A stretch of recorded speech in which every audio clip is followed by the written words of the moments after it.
Alright everybody, I'm just going to do a little walk around video here. This is the 89 Suburban for Bring a Trailer. Just show you some of the things about it. I purchased this vehicle back in April of this year, so I've owned it about, what would it be, 8 months, 9 months, something like that. And in the time that I bought it, I've done quite a bit of work just to get it back up and running correctly. It had some electrical issues when I purchased it, such as like power windows, door locks, things of that nature not working. The back window motor did not work. The air conditioning, cruise control, a bunch of those kind of things did not work when I purchased it. So I've been basically just daily driving this thing for the past 8 months and tinkering on it as I go. So it's got a bunch of new parts as far as those things are concerned. Everything does work on it now. Power windows, power locks, cruise control, the air conditioning, everything works as it should. Show you under the hood here.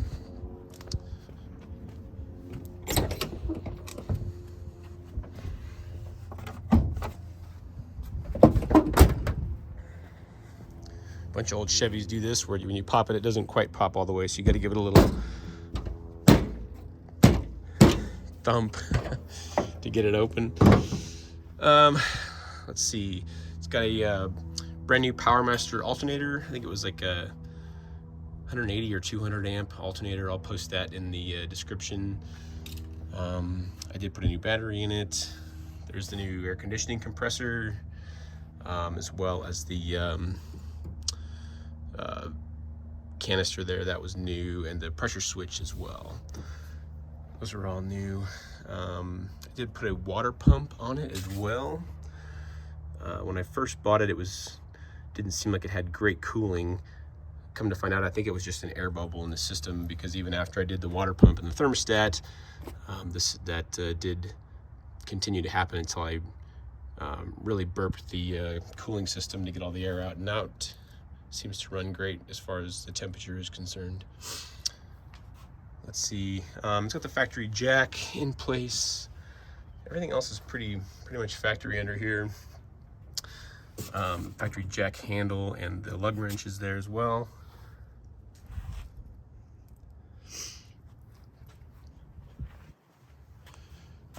The washer fluid reservoir is intact, it doesn't leak, and it does work. The pump works fine. Let's see, underneath the truck I did do a little bit of work. Installed the Bilstein shock absorbers, which you can't see from here. These are the lighter duty, the yellow and blue ones. They ride really nice on these old trucks, especially the older leaf spring, four-wheel drive style trucks. It's got the 31-inch BF Goodrich tires I installed. All those things are just in the last couple thousand miles. It's got the original, or at least I think they're dealer installed aluminum running boards that are really in pretty good shape. The truck was repainted at some point. I'm not sure who repainted it, and I would classify it as about a 10-footer. It's got some imperfections when you look up close, these kind of things. But overall, it presents very well. The hood of the truck is very nice. But like I said, there are some imperfections in it. I think it was kind of a lesser expensive paint job that was done on the truck. The only spot of rust that I've seen on the truck as far as the body is concerned is right here on the back glass. There's one little spot where it looks like there was a little rust coming through and they didn't repair it maybe correctly before they painted it. But again, it's been so long, and the vehicle's been stored, I think, in dry climates since that time, so there really doesn't appear to be getting worse, and that's pretty much it as far as rust is concerned. It does have a new exhaust system underneath. It's got a Walker high flow catalytic converter and a cherry bomb muffler that I think sounds pretty good, maybe a little bit louder than stock. I did also do the transfer case output shaft seal because it weeped a little bit. Move inside the truck. It does have power windows, power locks. This is a Silverado trim, so it's got most, I think, of the options that were available if you look at the RPO sheet for this truck. And then a couple of aftermarket items that were installed: an older style draw tight brake controller, trailer brake controller, that does work actually. I had to hitch onto my car hauler trailer very briefly in this, and I tried it out, and it actually worked. So the wiring for the 7-pin plug that's installed back here does work correctly. It does have a hitch, an aftermarket hitch mounted, that looks like it was a little rusty at some point and somebody painted over. That wasn't me, but otherwise it's in solid shape. This truck does have a factory skid plate on the fuel tank back here, and it is the larger fuel tank.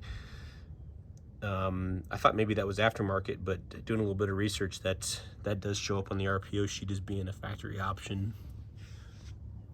You can see the back of the tailpipe there that's new. Let's see what else. Back to inside the truck here. It's the captain's chairs up here with the armrests on both sides. The armrest on the passenger side, the one closest to the door, it's a little bit funky as far as the mechanism inside of it working, but it actually stops a little high. But otherwise those work great. It's got both overhead lights work, overhead console, the reading lights, I think are about half of them work. Let me see, this one does not work. This one does not work. That one does not work. Okay, so just this front driver's one works. I have not endeavored to take that down and see what's wrong. The headliner in this truck is actually really nice. I'm not sure if it was ever actually redone. It doesn't appear to me, but possibly.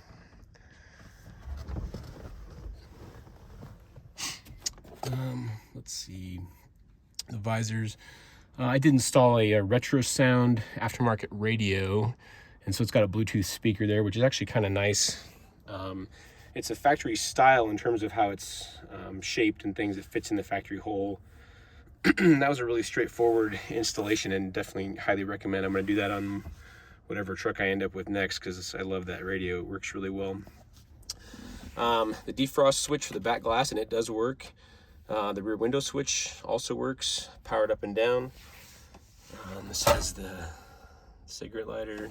Doesn't look like it was ever smoked into me, but of course hard to say for sure. Silverado trim. There's the dash, in pretty good condition. It does have a little bit of cracking maybe, and let's see, which vent is it? This one over here on the passenger side, a little bit cracked, but that's about it as far as that goes. It's got the map pockets that are Velcro on both doors.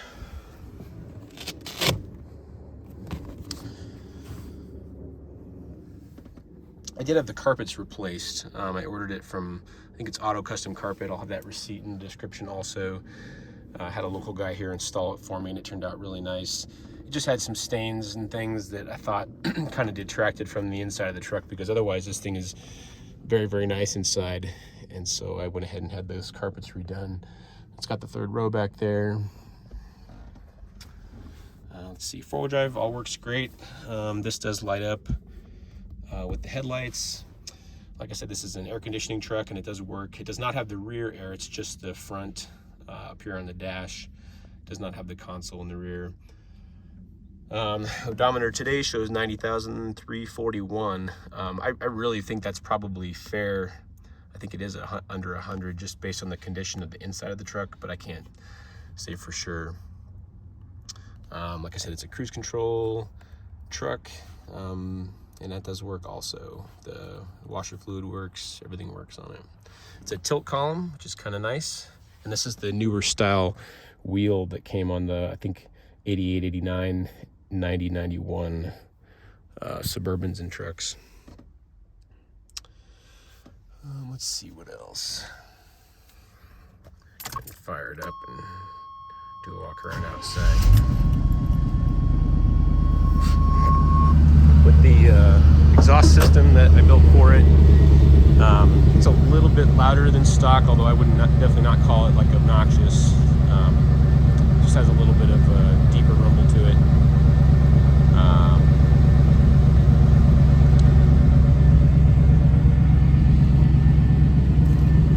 Like I said, there are some imperfections in the paint, especially just starting to show its age. I do have a roll of the trim. I had planned on replacing this trim, never got to it. You can see it is deteriorated a little bit. But the rest of the stainless trim and things actually look really nice in the truck. It's got brand new stainless trim rings on the wheels that I installed. Like I said, maybe a 5 or 10 footer is what I would classify it as. A pretty good driver as far as the condition of the paint and things are concerned. I think that's about it. Any questions, feel free to post them in the comments, and thanks for watching. Appreciate it.